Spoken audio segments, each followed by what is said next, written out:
company, I like these guys are the best, and they keep going on about how these guys are the best, right? Who's your competition? Agree with them. Yes, XYZ company is an excellent company. I've heard great things about them. In fact, I know them, or whatever, you know?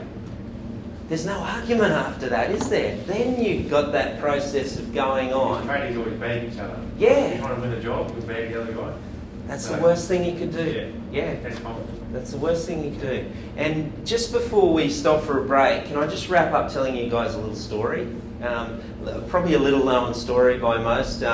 Abraham Lincoln, before he became Vampire Slayer in the movies. So Abraham Lincoln, 1842, right? This is before he ever became one of the greatest leaders on earth, okay? Freed the slaves and did so many things like that. He was actually a grocery clerk, and he was just starting to get into his political career. And he used to write scathing letters, or he was accused anyway of writing scathing letters. He used to use pen name. And one such letter he wrote to a newspaper, and he used the pen name of Rebecca. Okay? A lot of people say it was either Abraham Lincoln or his wife who did it. Okay? When they tracked it back. And this letter just tore apart the credibility of this other guy who was an attorney, who was in politics as well, a head attorney. And the attorney's name was James Shields, right? This is 1842. And the attorney found out that it was Lincoln, or it was, you know, that's his camp was where this letter came from. So he challenged Lincoln to a duel to the death, okay? And the way duels worked back then is if you were challenged to a duel, you got to choose the weapon. So Lincoln got to choose the weapon of choice for the duel.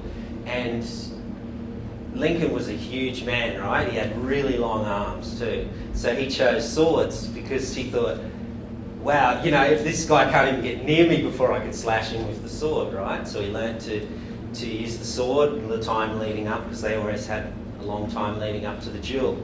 And when the day arrived that this duel to the death was going to happen, supposedly the story goes that Lincoln reached up his long arm and slashed this overhanging tree, you know, so the branch came crashing down, and all the friends of Lincoln and friends of James Shields were like, oh no, this is going to end up bad for James Shields, you know, and they talked both parties out of doing the duel, right?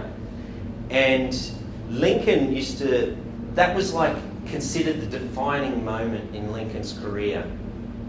From then on, he always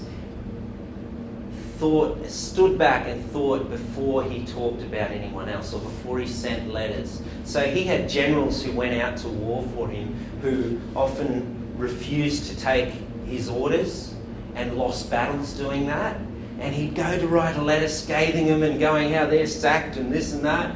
And then he'd put the letter in his drawer and he'd write them another nicer letter.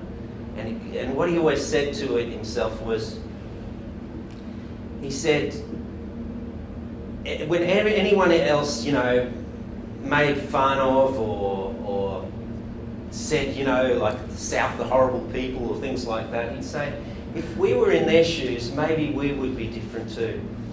And he always looked at things from that point of view. And he became this man that everyone loved, you know. So more and more, he had more friends than anyone, you know, because he always spoke well of people. So even if he knew someone was speaking bad of him, he wouldn't return that favour. He'd always speak well of someone, okay? And always think, if I was in their shoes, would I have done different?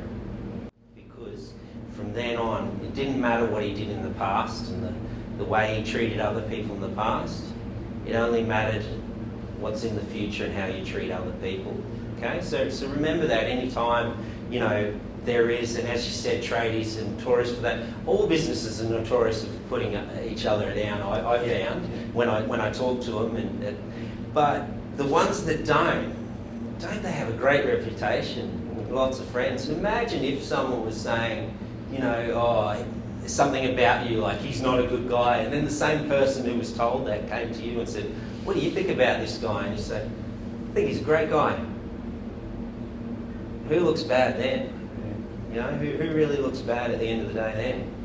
Okay, it's just a reflection on them. If you put someone down, it's only a reflection on you. Okay, it's not a reflection on the other person.